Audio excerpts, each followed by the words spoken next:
A warm welcome to all the listeners of the Off Stump Podcast. Dhanush Lavanya here, your host, and it's been quite some time that I haven't been able to give you some content on the game of cricket or anything related to sports because I was involved in my own improvements in professional life. So it was tough for me when it comes to providing content and making this podcast and running multiple things all together. Well, it took me some time to get used to the conditions I'm in currently, but now that I'm pretty much well settled and I'm confident with whatever I'm doing currently and being able to manage stuff the way I want to, I'm able to come back on this platform. I'm able to restart this podcast, The Off Stump. This is a new series altogether I'm trying to start. This is more related towards our sports professionals, people who work in the background, people who do the back end stuff, make sure that the athletes that you see on the field, on the arena, are in their best shape, best form possible. In this new series, I'll be talking to a lot of sports professionals like nutritionists, like analysts, like psychologists, physios, and all the other members of the team who are involved in making the athlete he is known as. So, starting off, I have a sports nutritionist with me, and she will be joining me for a couple of discussions, is what I expect to be. And the part one of that is out here for you listeners, where we are talking about sports nutrition and we are talking about how the lifestyle is of a sports nutritionist.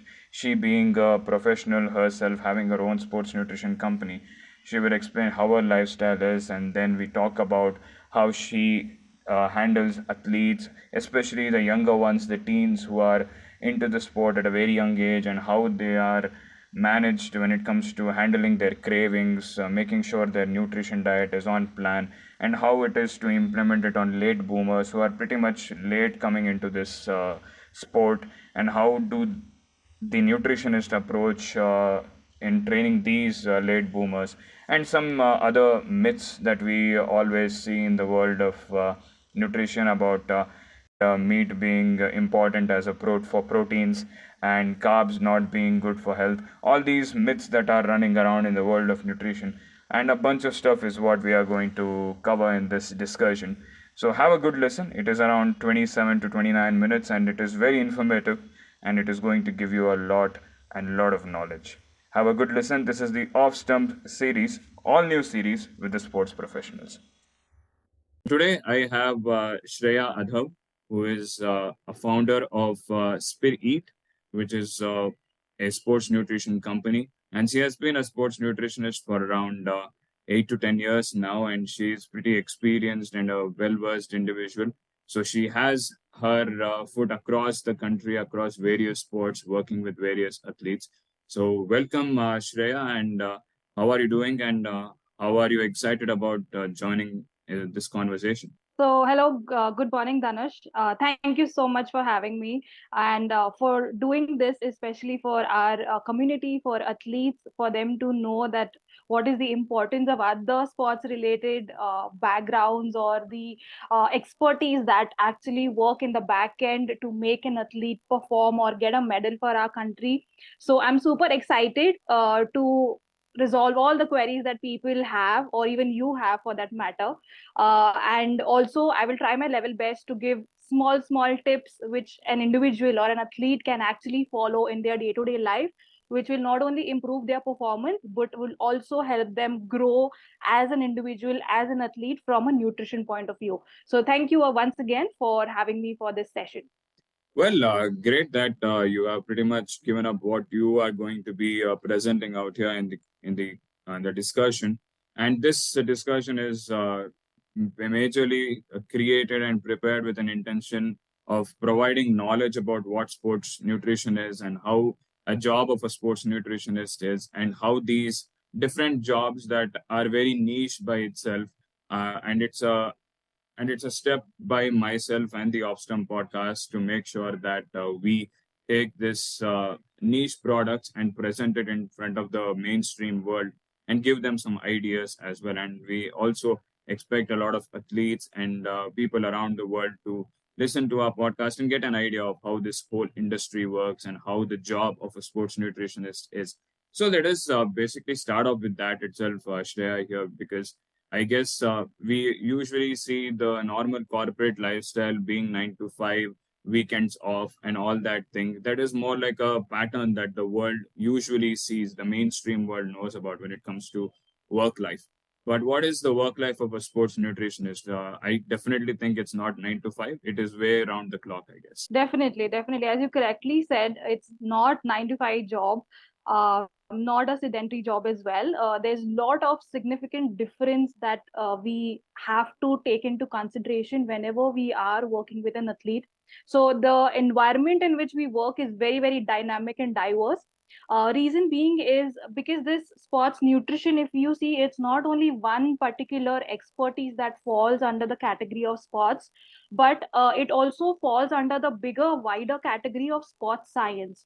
So we as a sports nutritionist also needs to make sure that there is not only the individual consultation that we are doing, like a one-on-one session that we are doing with the athlete, but also if in case we are on the field, there is a team interaction that is happening, not only with the coach, but with the trainers, with the physio, with the psychologist, with the SNC coaches.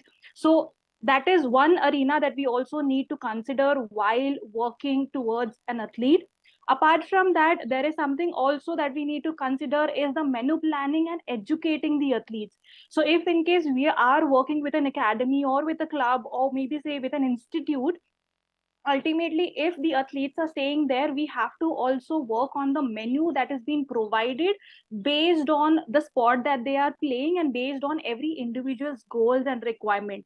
And this obviously tags along with the education that needs to be provided to each and every athlete to make them understand that what we are actually planning to do. Apart from that, we also need to keep on assessing their performance every now and then to understand whether how the nutrition is actually working towards improving the performance, and also the parameters that are surrounding the performance aspect.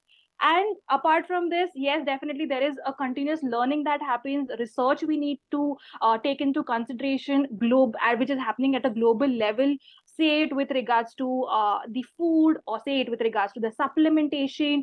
If an athlete is traveling for competition, we need to work on the nutrition based on that.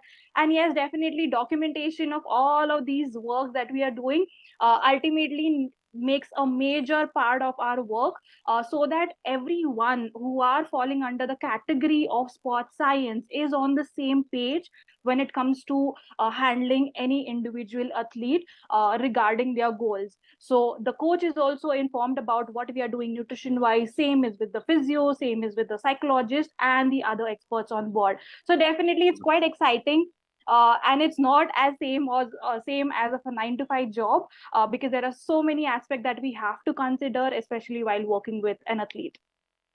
Well, you pretty much gave a perfect explanation of what the job is, and basically, to summarize in one sentence, I can say is that it's more like individual based. You have to set yourself based on what the individual athlete requires, and also you have to make sure that in what plays that they are playing, what levels they are playing, and also in you have to design your athletes' day-to-day meal stuff.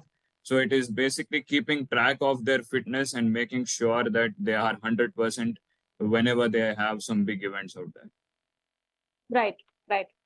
Well, that pretty much says that it's going to be fun because every athlete is going to be having his own kind of approach, and it is more like a learning job throughout our career. Every day we are learning something in this specific field that you are out here in sports nutrition, because one athlete has some way of following his routine, the other athlete has something else, but there will always be some common factors, right, which you basically Yeah, follow with all the athletes.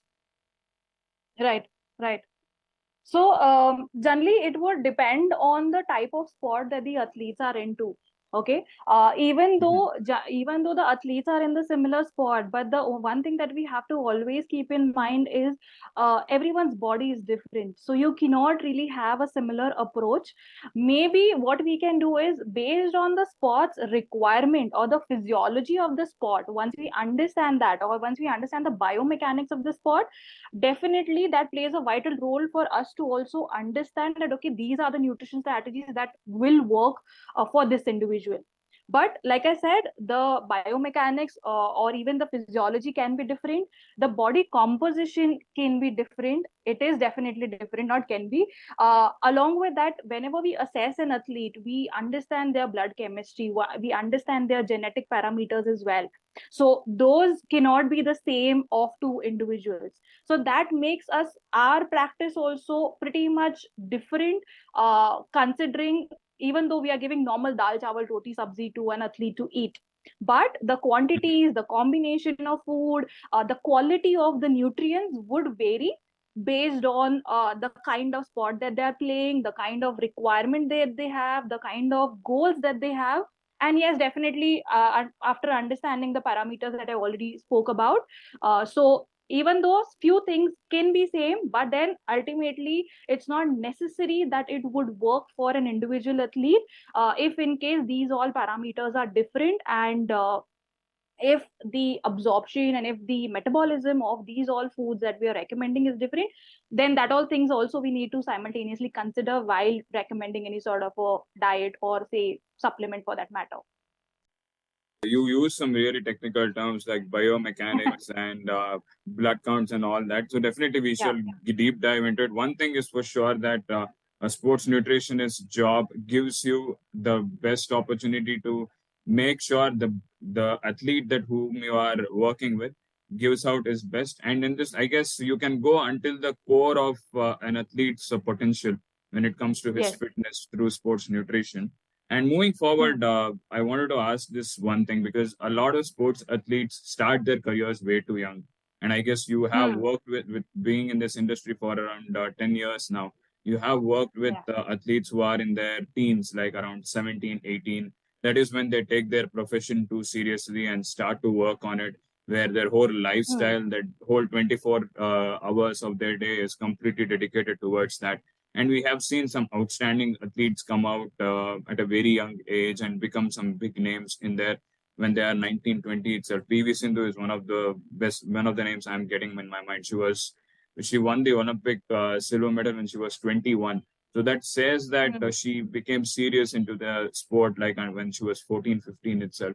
So when you are working Hmm. with these athletes and you are trying to bring them into this kind of lifestyle altogether, because eating is such a important part of our life, that all of a sudden you are saying that you have to cut down on these cravings, you have to cut down on these things, you can't eat donuts anymore, you can't go out and have pani puris anymore, you have to have this discipline, only this much grams, this much quantity of carbs needs to be taken, this much amount of protein needs to be taken.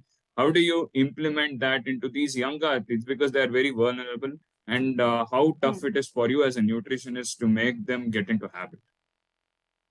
Okay, so this is actually my forte. Like, I love working with teen athletes. Our major clientele is starting from the age of 8 to 9 till 14, 16, 17, 18.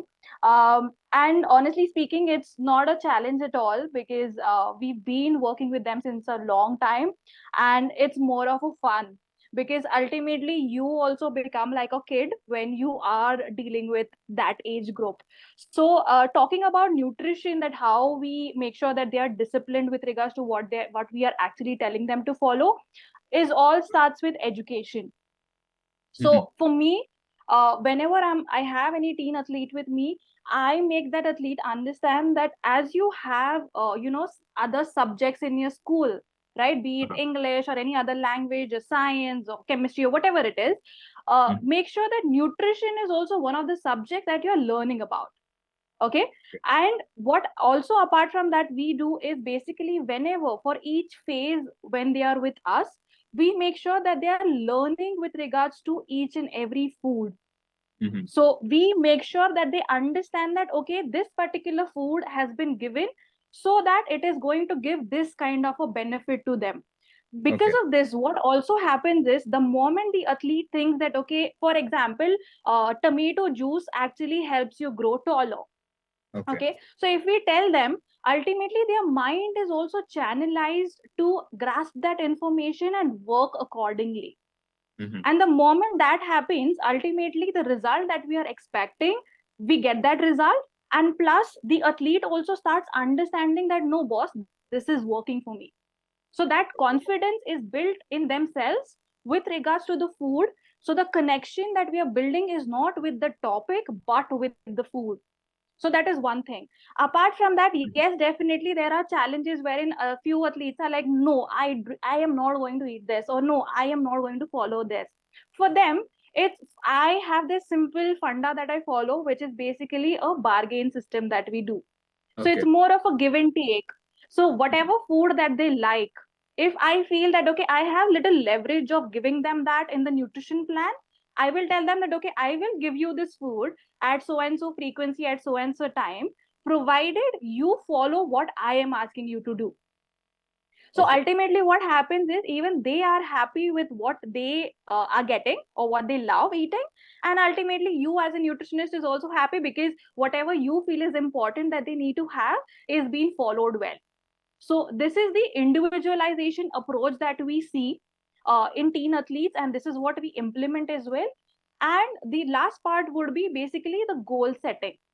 So for every athlete, it's not a, for especially for teen athletes, it's not the long term goal. Definitely, we consider that long term goal, but it's more of the baby steps that we are taking every now and then for them also to understand that, okay, this is easy for me to follow. And apart from that, we also see that, okay, what are the assessments, or what are the improvements that we are seeing with regards to these small steps that we are taking. So ultimately, they also get track of that discipline, and they also understand that, okay, this food or this nutrition strategy is working for me, so I am pretty confident to take on the world. You pretty much gave a good idea. I could visualize here that how you are bargaining with those youngsters out there and trying to make sure that they stay in course, stay disciplined. And also, one thing that we always say, when you start something at a very young age, it will be easy for them to implement it throughout their life instead of them growing up and trying to implement it. So basically, I feel like you being a nutritionist here, sports nutritionist, it is easy for you to work with athletes who are in their teens, so if that compared to who are in their mid 20s, or who are now in the phase of their life where they are trying to change their routines and they are trying to make sure that new stuff are added into their eating habits. So it is tough for them to adjust to that compared to what the youngsters adjust to, right? Correct. Yes. And the plus point here is whenever I speak to a teen athlete, generally, as we also know, that 12 to 18 is generally the age of growth. That's when there are a lot of like hormonal fluctuations which are happening. Your body is going through a transformation. So, what generally happens at this point of time is if your nutrition is aligned with regards to the training that you're doing, or considering the growth that you're into, or the transformation that your body is going through, basically your body get, it's very easy for your body to get into that discipline and that habit which you can follow for your lifelong. So even if the moment they start eating right in this particular age group, eventually their body is going to thank them in the future. So the moment you tell this to an athlete, it becomes like a plus point or a bonus point for us, because they know that, okay, whatever, this is just a struggle of maybe say 4 to 5 years in this age group, and then later on is going to be an easy journey. And when that thought goes in their mind, that's when we win and they follow everything that we recommend them. Yeah, what they think is a 4 to 5 struggle. By the time that 4 to 5 years complete, it becomes a part of their lifestyle. I guess they Exactly. don't feel it as struggle anymore since Right. then, and it's going to be easy Right. for them to adapt. Changing the Correct. spectrum altogether, we had a good insight on how the youngsters come into play, how their thing is when it comes to implementing them into your sports nutrition stuff. So let us move into other stuff. There are a lot of athletes who are late boomers as well, who maybe take their careers seriously when they are outside that growing age that you said between 12 to 18. They become more serious into their sport when they are like 19, 20-ish. And how it is for you to come into contact with those people and make sure that they get their balance right, they get their discipline going. Hmm. Because one example I can give is Mohammad Siraj is one of the cricketers who became serious about becoming a professional cricketer when he was like 19, 20, 21. That is the age he Hmm. became very serious that I want to become a professional cricketer. But now he is around 29 years old, one of India's best fast bowlers, and he is also one of the best fielders and in peak fitness as well. How it is for you to work with these kind of athletes who are late boomers? So generally for them, like I initially also explained, that we need to have an understanding about how their body is performing, and along with that, how internally their body is nourished with regards to the blood chemistry or the blood test that we do, with regards to certain genetic parameters that we understand. Because ultimately, the growth that the body has to go through during the initial ages of their lives is already done, right? So it's more of now performance based nutrition that we need to focus on. So in Mhm. this particular case, what happens is, yes, definitely the education approach is a part and parcel of every athlete's life, irrespective of their age. So Yes. we keep on making sure that they are being educated regarding certain things that we are planning to do in their regular day diet or the food meal that they follow. And apart Mhm. from that, the continuous monitoring also that we do, because the moment they understand that, okay, if there is this particular strategy that has been used for a nutrition plan for a month, okay, and Mhm. if I don't follow that, then these are the consequences. And ultimately what happens is, our body is way smarter than what we think of. Yeah. So in these athletes, even though they are at the age of 19 or 20 or 22 or whatever the age is, immediately their body will tell them that, okay, they have not followed something which they were supposed to follow, or maybe the recovery is compromised, maybe the muscles are sore, maybe they are getting headache because they have not eaten anything for a longer training duration, maybe their Mhm. digestive system is disturbed because they've eaten something outside food, right? Mhm. So it's important for us to analyze these all parameters beforehand, understand that, okay, what could be the possible reason for the same, and then implement the nutrition strategy, and most importantly, make them also understand that we are doing this thing for so and so purpose, so Okay. that they know the importance of the same, irrespective of the age. But simultaneously also take care of all of these parameters from a supplement point of view if required. But like I said, during our practice, it's important for us to have blood reports first to recommend any sort of supplement, because you need to be a little careful as well. Yes. So this is how basically it would work when it comes to an adult athlete who is, just beginning with their career. And Mhm. see, nutrition, food is something that is our part of day to day life. Okay, we Yes. cannot uh, stay without food. So the only difference would it make is with regards to the training that they're doing, or the kind of sport that they're into, or the intensity at which they are training. So based on that, if you are able to manage the nutritional requirement and educate the athlete as well, it's going to be a win-win situation. Yes, so basically, now I can get an idea that the youngsters are more easy to work with, and you pretty much say that in the first sentence when you were answering that it is more fun to work with them than the athletes. The elder ones, the late boomers, is more like a complicated stuff where you have to bring the blood tests into play, you have to bring their biomechanics into play, and all those things. So I guess, it is a tough job when it comes to sharpening the athlete when he is a bit older. Then it is Yeah. better to start off when you are in your teens, that specific age group of 12 to 18, where the maximum amount of growth is happening. I want to ask on the certain common stuff that we, Hmm. the mainstream media out there, when it comes to nutrition, talk about, and that is the eat when it comes to being into nutrition and all this stuff. It is said that you have to eat your food based on grams. You must have this much grams of carbohydrates, this much amount of protein, and all those things. So Hmm. recently, when I was growing up, I thought that carbs is one of the good things to have in our food, like carrots. But bread is one of the things that I used to love to eat. But when I've grown up now, when I'm 23 right now, I see the world saying that for an adult, carbs is the worst thing. You have to focus more on proteins and reduce carbs as much as possible. Why it is more like turned the tables altogether over the span of 10 years? I would say it's more of evolution that has happened with regards to the research that is happening globally. Mhm. But for me, whenever I talk to athlete, whenever I conduct sessions or educate people, one thing that I always say is basically no food is bad. Okay. Okay. It's basically the things or the points that matters is when are you having the particular nutrient, or now for example let's talk about carbohydrates Yeah. specifically. So what matters is what is the quality of carbs that you are having and how Yes. much quantity of carbs that you are having.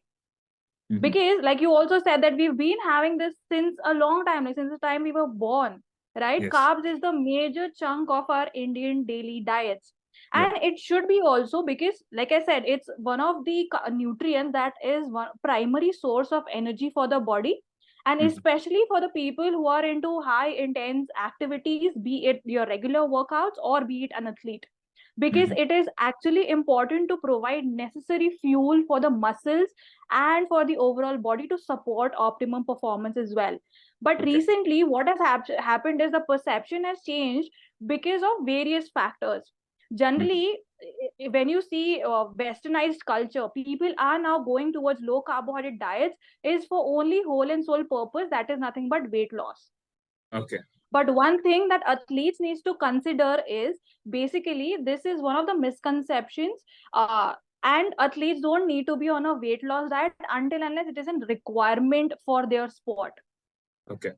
So if we talk about low carbs diet, it is majorly revolving around weight, Hmm. and it is something that you cannot really follow for a long term duration, because like I said, we've been brought up with carbohydrates being a primary source of our daily routine diet, and apart from that, like I said, it is one of the important nutrients for our body to do the daily routine activities as well.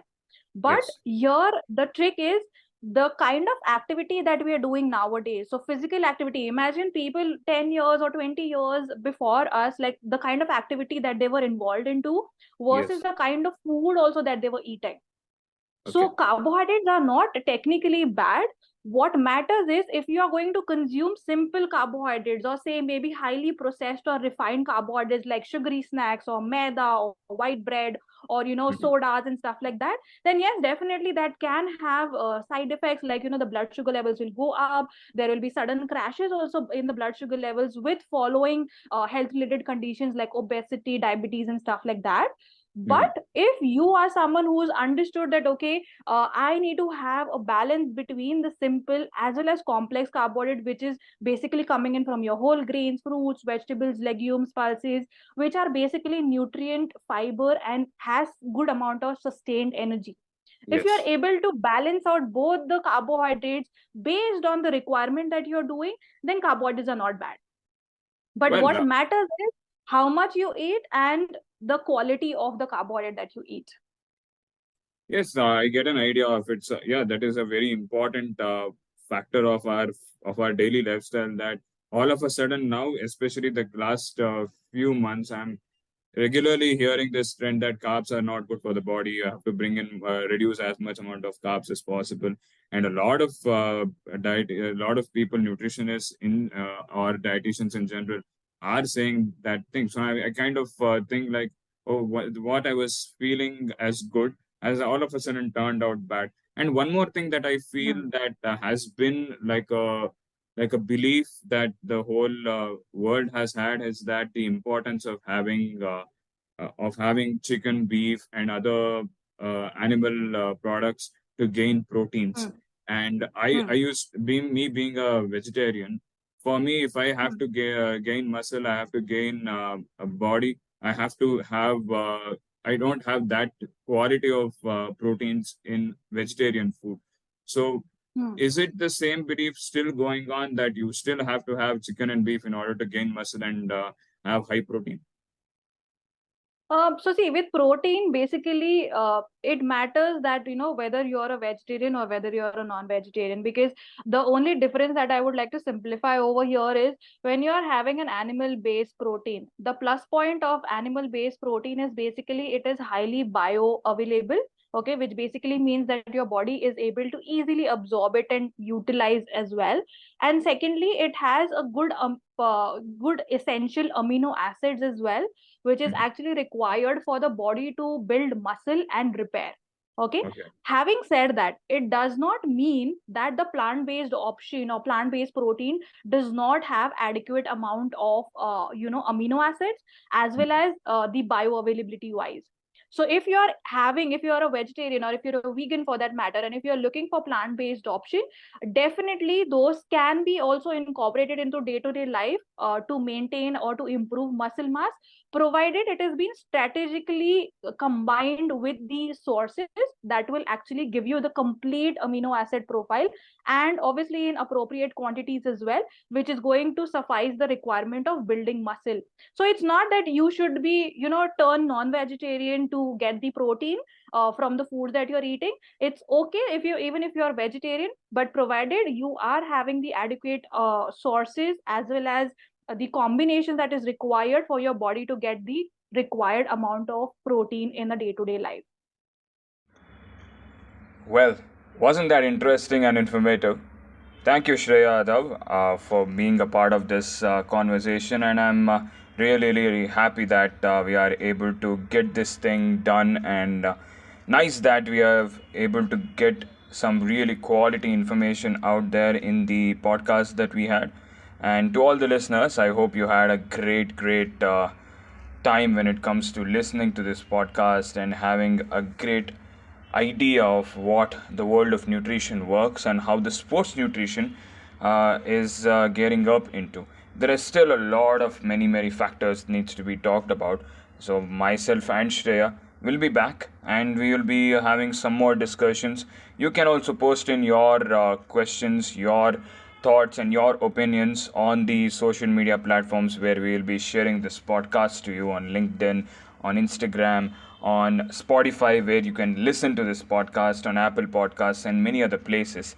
And you can definitely reach out to us, provide your opinions, and it is going to be helpful so that we can have even more in-depth and knowledgeable content and information related to world of sports nutrition. Thank you for listening. This is the Off Stump Podcast, and it's a great return for me.